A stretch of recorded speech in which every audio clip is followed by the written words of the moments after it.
रणबीर के दिल में जो मेघला के लिए प्यार होती है वो धीरे धीरे खत्म होने लगती है और अब बात ईगो पे आ जाती है कि मेघला उसे आखिरकार रिजेक्ट कैसे कर सकती है। चीजें कॉम्प्लिकेटेड तो ऐसी हो जाती है कि दादाजी के फैसले के खिलाफ जाकर के ये भी मेघला को ही चुनता है, लेकिन इस बार साफ साफ आमने सामने की लड़ाई हो जाती है जो सच में काफी मजेदार है। तो यार बात करें एपिसोड की स्टार्टिंग की, तो एपिसोड की स्टार्टिंग रणबीर की फैमिली से होती है। अब ये लोग बहुत परेशान होते हैं, कहीं ना कहीं रणबीर की चॉइस को लेकर के चिंतित तो होते हैं और इन्हें चिंता होती है कि आखिरकार इनकी कहीं बेइज्जती ना हो जाए समाज में। और वैसे भी दादाजी की तो इंसल्ट हो ही रही है। जो भी उनके कलीग्स होते हैं वो बार बार यही बोल रहे होते हैं कि आपके पोते की जो शादी हो रही थी उसमें आप हमें इनवाइट कीजिएगा या नहीं कीजिएगा। अब यही सारी बातों को लेकर के उन्हें अपनी इज्जत को बचाना होता है और शादी तो हो नहीं रही है और उन्हें एक स्पेसिफिक टाइम पे बुलाना होता है। अब कैसे भी करके दादाजी सोच लेते हैं कि शादी तो करवाना ही होगा, अब चाहे मेघला से हो या ना हो। अगर रणवीर ने बोला था शादी करने के लिए, अब देखो इसने तो ये नहीं बताया ना कि किस लड़की से करना है। हम राजी हुए थे ना, लेकिन अब अगर वो शादी नहीं हो रही है तो मैं जिस लड़की को चुनूंगा रणवीर को उससे ही शादी करना होगा। दादाजी पूरी फैमिली सबको बता देते हैं और सभी के सामने अब वो इमोशनल ब्लैकमेल करते हैं रणवीर को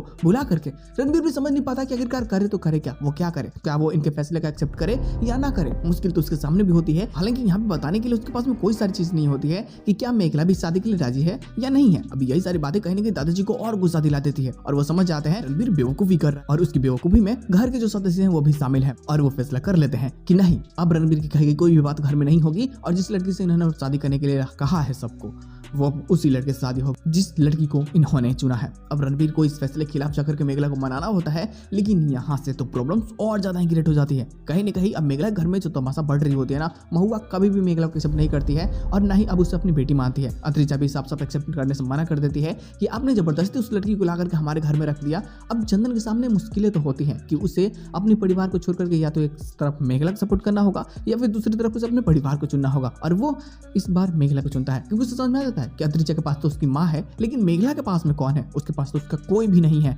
और अगर मैं उसका साथ देता हूं तो भगवान मेरे साथ देंगे। अब यहाँ पे वो इस शादी के लिए तो कभी भी अद्रिजा और महुआ से सलाह लेने के बारे में सोचता भी नहीं है और फैसला कर लेता है कि शादी तो होगी, मेघला से ही होगी। अब वो खुद माने या ना माने, लेकिन मेघला के लिए रणबीर सबसे अच्छा लड़का है। अब रणबीर बाद में जाकर के मेघला को फिर से फोन करता है और इस बार पूरी फैमिली को मना करके फोन करता है कि अब तुम्हें एक डेट बतानी होगी कि तुम मुझसे शादी कब करोगी, तुम मुझसे कितना प्यार करती हो। अब हालांकि इसके साथ में एपिसोड की एंडिंग करती जाती है और ये पोस्ट क्रेडिट सीन ही होता है जिसमें रणबीर अपनी इज्जत को खो देता है पूरी तरीके से। और अब बात ईगो पे आ जाती है कि आखिरकार मेघला मुझे रिजेक्ट कैसे कर सकती है। मैं इतना इंटेलिजेंट हूँ और मैं उसके लिए परफेक्ट लड़का हूँ, बट फिर भी वो मुझसे शादी करने से कैसे मना कर सकती है। अब अगर वो प्यार से नहीं मानती है तो मेरे जिद से मानेगी, मेरे डर से मानेगी और यहाँ से तो कहानी पूरी तरीके से एक तरफा बदल जाती है। अब वन साइडेड लव की कहानी जो आगे बढ़ेगी वो कहीं ना कहीं थोड़ी सी मुश्किलें तो क्रिएट करेंगे गुड लोग, जो सच में काफी मजेदार और काफी बेहतरीन होने वाली है। तो बवाल तो क्रिएट होगा, बस इंतजार है इसके एक्स्ट्रा प्लॉट और नए एपिसोड की। देखते हैं लोग कब तक देखने को मिल जाती है, मजा तो आने वाली है, बवाल होगा। तो बस यार आज का एपिसोड बस इतना ही, हम लोग मिलते हैं बहुत जल्द किसी नए वीडियो के साथ में, तब तक के लिए बाय।